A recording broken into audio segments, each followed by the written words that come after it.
படு கேவலம். Shankar game changer எப்படி இருக்கு? இதோ முழு விமர்சனம். ஷங்கர் இயக்கத்தில் கடைசியாக வெளியான இந்தியன் 2 மோசமான விமர்சனங்களை பெற்றது. இதனால் அதற்கு அடுத்ததாக வெளியாகும் கேம் சேஞ்சர் படத்தின் மீது அதிக எதிர்பார்ப்பு இருந்தது. படத்தில் இருந்து வெளியான ட்ரெய்லர் மற்றும் பாடல்கள் பெரிதாக ஈர்க்கவில்லை என்பதால் படத்தின் மீதும் ரசிகர்களுக்கு எதிர்பார்ப்பு குறைவாகவே இருந்தது.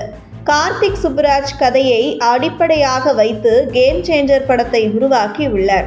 அவரது முந்தைய படங்களான முதல்வன் மற்றும் சிவாஜி படத்தில் இருந்து நிறைய காட்சிகளை இதிலும் வைத்துள்ளார். முதல் பாதியில் உள்ள நிறைய காட்சிகள் அவரது பழைய படங்களை ஞாபகப்படுத்தின. பல காட்சிகள் இரண்டாம் பாதியில் ஒட்டவில்லை.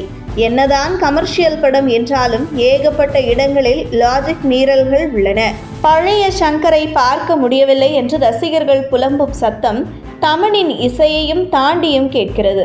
ஒரு IAS மற்றும் அமைச்சரின் பவரை காட்டாமல் பல இடங்களில் வசனங்களின் மூலமே நகர்த்தி கொண்டு சென்றுள்ளனர். இந்தியன் 2 அளவிற்கு மோசம் இல்லை என்றாலும் கேம் சேஞ்சர் இன்னும் சிறப்பாக இருந்திருக்கலாம். கதையின் களம் என பார்த்தால் எதிலும் கோபத்தை கட்டுப்படுத்த முடியாத ஹீரோவை காதலி கட்டுப்படுத்துகிறார். கோபத்தை சரியான முறையில் காட்ட அவனை IPS ஆக சொல்கிறார். அவரும் படித்து அதிகாரி ஆகியவுடன் சமூகத்தின் மீதான ஊழல்வாதிகள் மீதான தனது கோபத்தை எப்படி காண்பிக்கிறார் என்றே கதை துவங்குகிறது. பின்னர் அவருக்கும் ஊழலில் ஊறிப்போன பதவி ஆசை தலைக்கேறி அமைச்சரான SJ சூர்யாவுக்கும் இடையேயான ஹீரோயிக் அரசியல் சண்டையாக கதை விரிகிறது. IAS அதிகாரியான ராம்சரண் விசாகப்பட்டினம் மாவட்டத்தின் கலெக்டராக பதவியேற்கிறார். அங்கு நடக்கும் மணற்கொள்ளை, ரவுடிகள் அட்டகாசம் போன்ற அநியாயங்களை தட்டி கேட்கிறார். இதனால் அமைச்சராக இருக்கும் SJ சூர்யாவுக்கும் ராம்சரணிற்கும் இடையே பிரச்சனை ஏற்படுகிறது. ஒரு பொதுக்கூட்டத்தில் மக்கள் மத்தியில் அமைச்சர் SJ சூர்யாவை அடித்து விடுகிறார் ராம்சரண். இதனால் அவருக்கு சஸ்பென்ஷன் கொடுக்கப்படுகிறது. அதன் பிறகு என்ன ஆனது என்பதே கேம் சேஞ்சர் படத்தின் கதை.